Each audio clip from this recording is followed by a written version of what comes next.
Thought I'd film a vlog outside. You know, I'm just gonna film this lying down. Hey, this is a nice shot. Hi, how is everyone? And get my wolf hat out. Give it its proper dues, because I feel like it should be exposed more often. But it's not. So, this is gonna be pretty chill. It's going to be a review, but first off, I just wanna ask you guys some questions. Like, how was your weekend? I mean, I don't have school. For any of my friends out there who are concerned about the forest fires going on, I'm okay. Everyone's okay. I don't know. We may not have school for the rest of the week, though, and it's really scary, but I'm fine. I'm not dead, for anyone that cares or is concerned. If you're not my friend, then tell me if you're not my friend, because I want to know if I'm just making up random babble and you're just listening to it because you like it. I became a companion on the TARDIS, and I died, but then I came back to life, and then I figured out whales can play guitar. I listened to my iPod. I want to wish Sheridan a happy birthday share. If I don't get to tell you the day of, and you really need to send me a picture of your TARDIS cake. I got into Ravenclaw unofficially. I'm not in Pottermore yet. Really, the only interesting things I've been doing is talking to Ben and Cher and you guys, because really, I'm talking to you guys right now. This is just me talking to you. That's really and I watched the Phantom of the Opera, and it was deliciously creepy as always.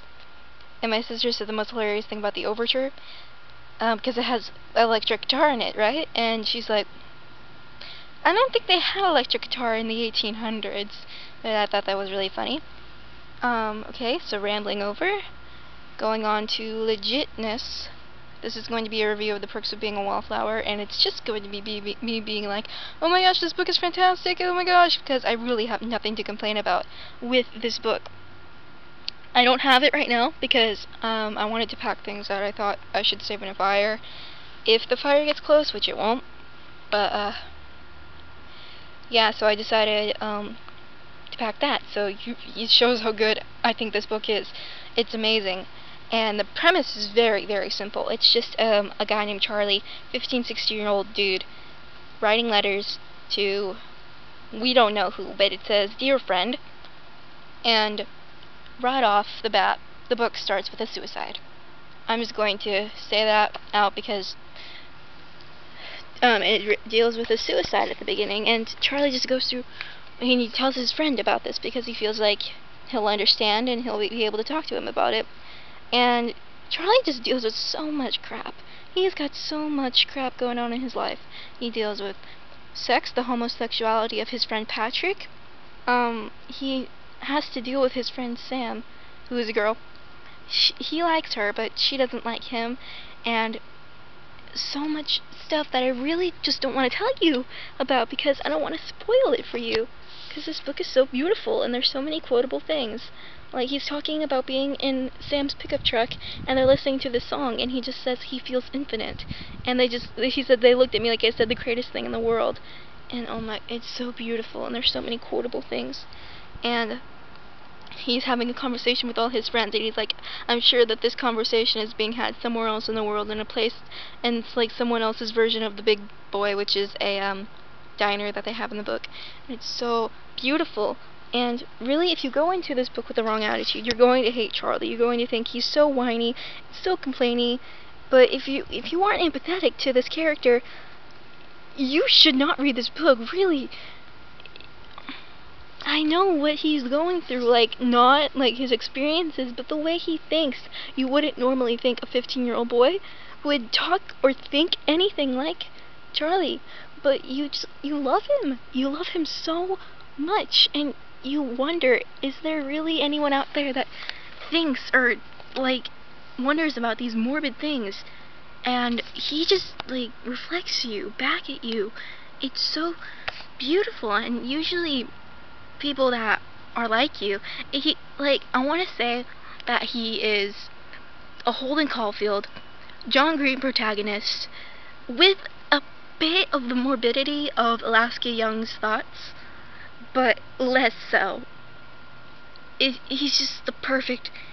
He's so amazing, and Stephen Chbosky writes the best characters where you feel like, oh, that's my best friend, or that could be my father, or that could be my sister, or that could be me. And he just is so good at taking these characters and making them feel like they could be a part of your life. And you just feel like you're Charlie, really. It's a book you take a journey with. You will laugh and you will cry, and it's a book you take a journey with, and you read it and you look at it for a solid 10 seconds and you just read it again. And there are so many things you can find that you can relate to in this book, within this book, and I have no complaints. Really. No complaints. There's like one thing. Charlie suffers from a bit of post-traumatic stress disorder, or he may be autistic. We don't really know. He mentions a lot of things like he visits doctors and things from his past that have affected his mind, and his thoughts are very scattered sometimes, and that's where most of the philosophicalness comes from, because if you've known anyone that's autistic, you know that they are actually really smart and really fast-paced in the brain. And he may be autistic, he may have post-traumatic stress disorder, but I'm not really sure. But it crushed me every time it got to him, and every time he felt different, or he felt alone, or he did something that was kind of out of his control, because I just wanted to like hold him and be like, don't cry, Charlie, it's gonna be okay. But that shows how much you love him, and that shows how much you care for him over the course of the book. And I encourage you to go read it as soon as possible, really. Bye guys. TFTBA. Peace out. Read the book.